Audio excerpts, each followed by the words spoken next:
I always thought our life together was an open book, but that illusion shattered at the airport. Standing at the baggage carousel, I grabbed what I assumed was my suitcase. We were rushing, barely catching our flight home from an impromptu getaway. The mix-up was innocent, or so I believed until I opened it in our hotel room.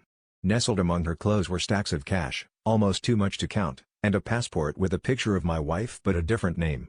My heart pounded with a mix of betrayal and disbelief, a gut-wrenching cocktail that rooted me to the spot. When she returned from grabbing coffee, I confronted her, suitcase open and damning evidence laid bare.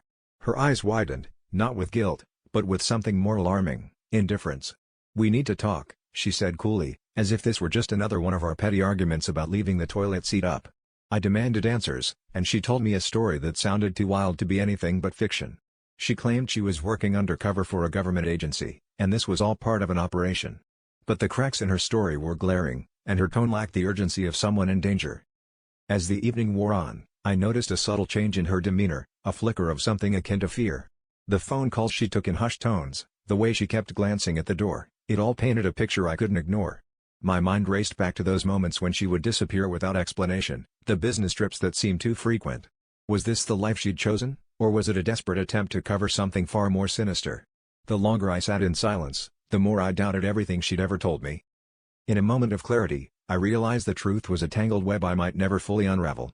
The woman I thought I knew was a stranger, and our life together a carefully constructed facade. But the biggest twist came from within. Despite the deceit and the lies, I felt an unexpected sense of freedom, a release from the confines of a life built on illusions. I decided to walk away, suitcase in hand, leaving behind a world of secrets and a woman I could no longer trust. As the hotel door clicked shut behind me, I knew that the real journey was just beginning, a journey into the unknown, where I could finally rediscover who I was outside of her shadow.